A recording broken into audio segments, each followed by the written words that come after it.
você sabe quais são as condições da ação, legitimidade, capacidade de ser parte e também capacidade de estar em juízo, eu dei uma aula exclusiva para os membros da lista VIP do teor jurídico. E durante a análise dessa petição inicial na prática, a gente pôde perceber que o advogado não dominava esses institutos que eu acabei de citar. E isso acabou acarretando na extinção do processo sem a resolução do mérito.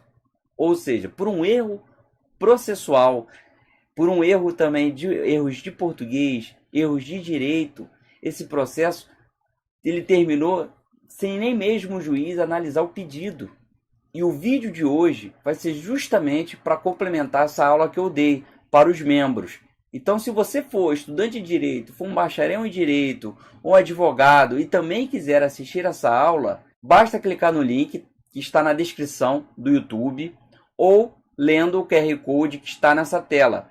E aí você vai ser direcionado para o meu site e ali você vai colocar os seus dados, o seu nome, o seu e-mail e vai conseguir receber o acesso diretamente no e-mail que você colocar e, além disso, diversos outros materiais. E como eu tenho cuidado de não deixar os vídeos ficarem muito longos, esse vídeo vai ser apenas para resolver a dúvida que o advogado teve na petição inicial que eu analisei. Eu não tenho interesse de esgotar todo o tema relacionado a condições da ação, legitimidade e capacidade de ser parte ou de estar em juízo. O objetivo aqui é analisar no caso concreto que eu já analisei. Mas dependendo do número de curtidas, do número de likes que tiver esse vídeo, assim como também os comentários, pode ser que eu faça também novos vídeos. Então participe, porque será fundamental para que eu grave novos vídeos, temas que os meus seguidores, os inscritos aqui do Teor Jurídico, querem assistir. Falando agora do caso que eu analisei na aula que você ainda não teve acesso, mas se Deus quiser você também vai ser membro, que vai ser um motivo de orgulho e de alegria para mim contar com a sua participação. O que a gente analisou? A gente analisou uma ação de exigir contas, em que foi movida pelo autor em face de 3 réus, e que por um erro de legitimidade e por não ter realizado a emenda conforme determinado, a petição acabou sendo indeferida. E não foi só isso, uma petição que estava com uma técnica redacional confusa, o próprio juiz se manifestou dizendo isso, não tinha clareza em determinadas questões, e isso acabou culminando na extinção do processo sem resolução. Você imagina o prejuízo que isso pode ter acarretado para esse cliente. Chegou a ter um gasto de R$ 1.152 apenas pagando taxas judiciárias, sem falar no que ele deve ter pago para o advogado, né, a título de contrato de honorários advocatícios, porque, como a gente bem sabe, a atividade do advogado é atividade de meio, então ele deve receber também para atuar no processo, salvo se for aquelas questões de atuação no êxito, mas o que eu defendo é até que, ainda assim, pelo menos alguma parte o advogado tem que ter, até porque ele não tem como garantir o êxito ao cliente, e se ele não tiver êxito, ele não ganha. Dito isso, vamos falar agora, sem mais delongas, sobre as condições da ação, legitimidade, capacidade de ser parte e de estar em juízo, de forma bem objetiva e com foco nos erros que o advogado cometeu na petição inicial. A ideia aqui, como eu disse, não é esgotar tudo que diz respeito a esses institutos, e sim de apresentarmos a teoria depois da aula exclusiva que fizemos para o membro da lista VIP do Teor Jurídico. Mas se você tiver interesse que eu aborde uma aula completa sobre condições da ação, legitimidade, capacidade, deixe seu comentário e sua curtida, que dependendo do número de curtidas, eu falarei mais sobre esse tema. Antes de explicar brevemente os institutos citados, é preciso falar de um influente processualista italiano. Antes de explicar esses institutos processuais, que eu já disse, eu tenho que fazer referência a um famoso processualista italiano que influenciou o CPC de 1973. O seu nome era Liebman e ele fundou um modo de pensar que dizia que era preciso observar algumas condições que eram anteriores ao mérito. O que seria aqui o mérito? O mérito seria a análise do pedido. Quando a gente diz que o juiz entrou no mérito, ele examinou o mérito daquela determinada demanda, isso significa dizer que o juiz chegou a ver os pedidos do autor e julgou se aqueles pedidos eram procedentes, se eram parcialmente procedentes ou se eram improcedentes. Então, antes mesmo do juiz chegar a analisar esses pedidos, o Liebman defendia que existiam condições anteriores que o juiz deveria observar, que aqui nós chamamos de condições da ação. Então, as condições da ação devem ser examinadas antes de examinar o mérito. Ou seja, antes do juiz ver se aquele pedido é procedente ou improcedente, tem que ver as condições da ação. E, de acordo com o CPC de 73, havia 3 condições de ação: a possibilidade jurídica do pedido, a legitimidade e o interesse de agir. E que a falta de uma dessas 3 condições significava que a ação estava carente. A gente fala carência da ação. E toda vez que havia a carência da ação, o que acontecia? O processo era extinto, sem exame de mérito por parte do juiz. Ou seja, se faltasse a possibilidade jurídica do pedido, a legitimidade ou então o interesse de agir, que também chamamos de interesse processual, aquele processo era extinto. O juiz nem chegava a examinar o mérito. Já com o advento do novo CPC, o que aconteceu? O entendimento com relação à possibilidade jurídica do pedido se modificou. Mas eu não vou entrar aqui nesse mérito porque não é o tema da aula. A gente quer aqui uma aula bastante célere, bastante breve. Se você tiver um interesse, comente que eu posso vir a falar sobre esse tema posteriormente. Agora, com relação ao entendimento de legitimidade e interesse de agir, o novo CPC manteve o mesmo entendimento do CPC de 73. Ou seja, se faltar legitimidade, se não tiver o interesse de agir, o processo vai ser extinto da mesma forma, sem o exame do mérito. Atenção, só adiantar aqui, fazer um spoiler, com relação à possibilidade jurídica do pedido, é o contrário, se modificou. Com o CPC de 73 era extinto sem resolução do mérito. Com o novo CPC, passou a ser extinto com resolução do mérito. Outro dado curioso é que no CPC de 73, nos artigos 267 e 301, os termos condições da ação e carência da ação eram utilizados, ao passo que no CPC de 2015 esses termos simplesmente foram abolidos. A gente não vê, você não encontra no CPC de 2015 esses termos.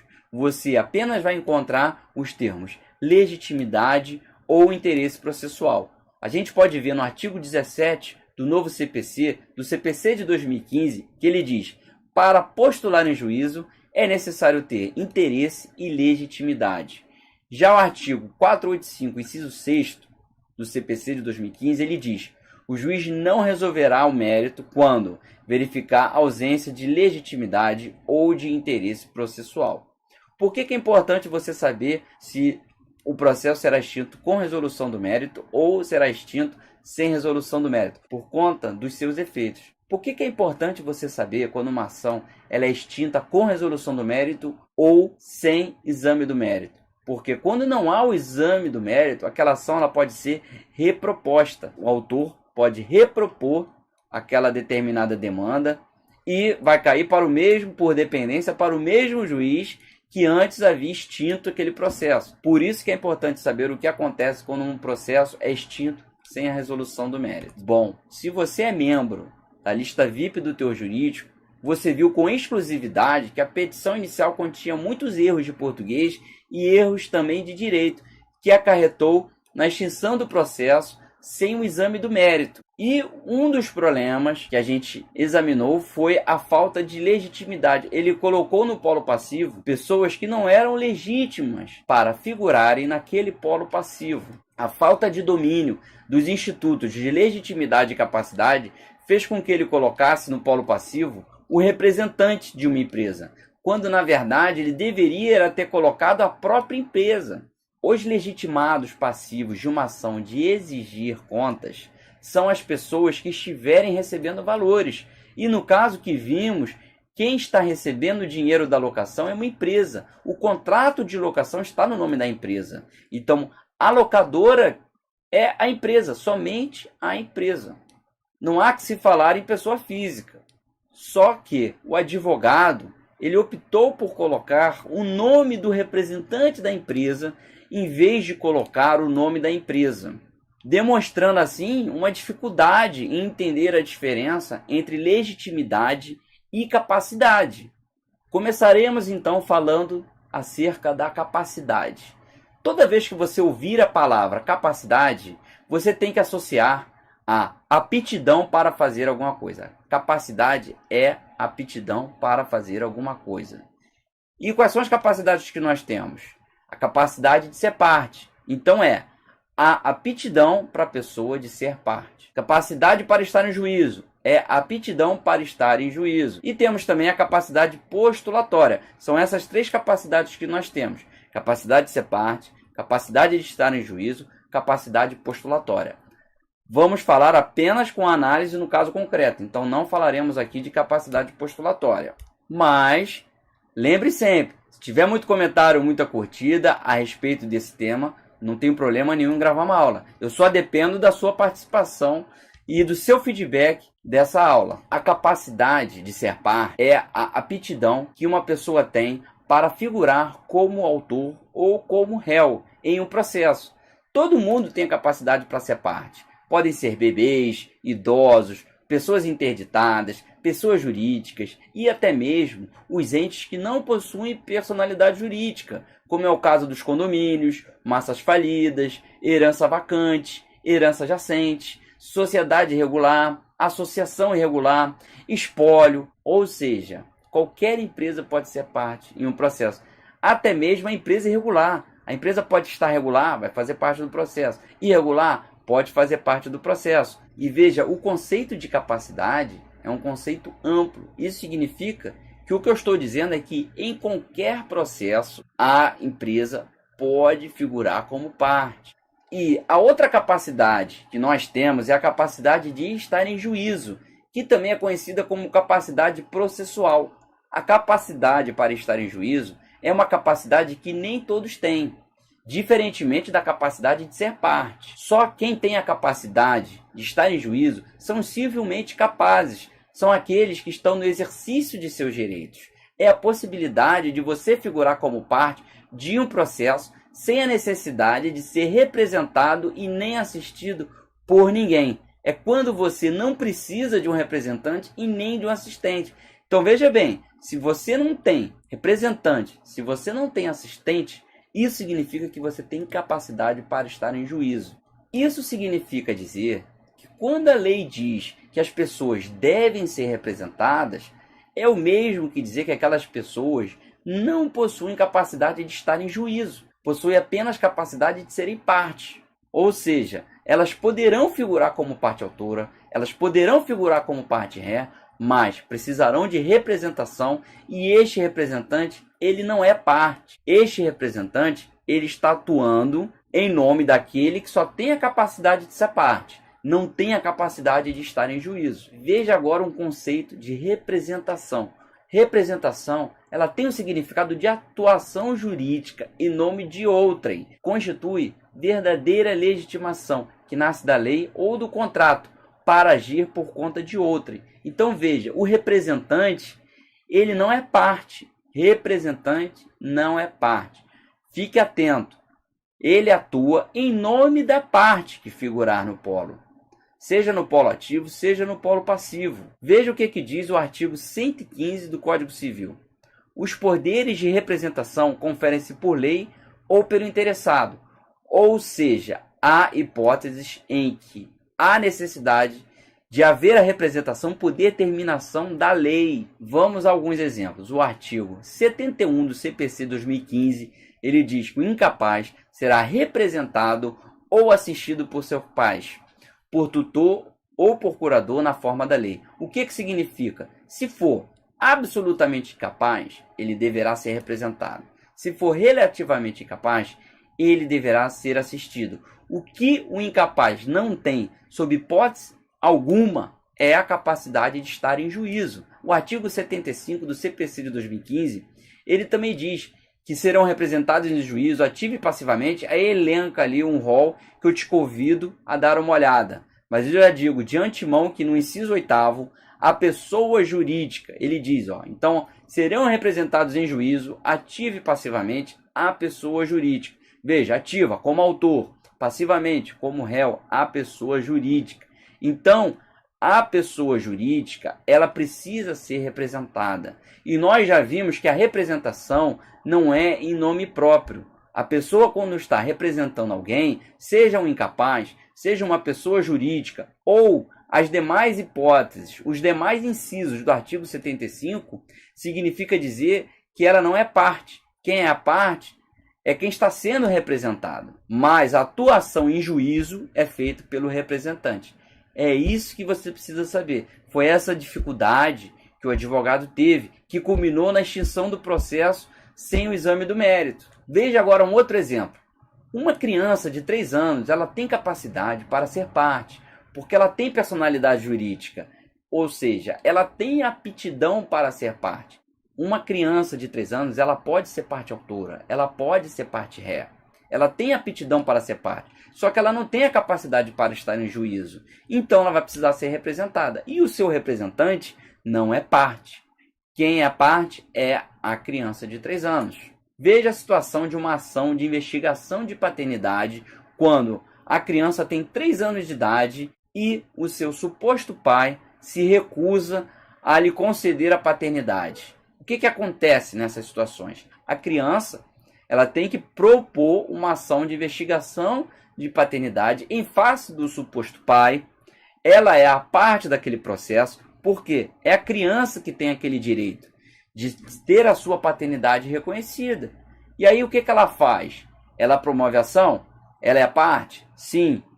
Mas ela não tem condição de estar em juízo. Então quem vai estar em juízo ali? Vai ser a sua genitora. Vai ser a mãe dessa criança, que será a sua representante.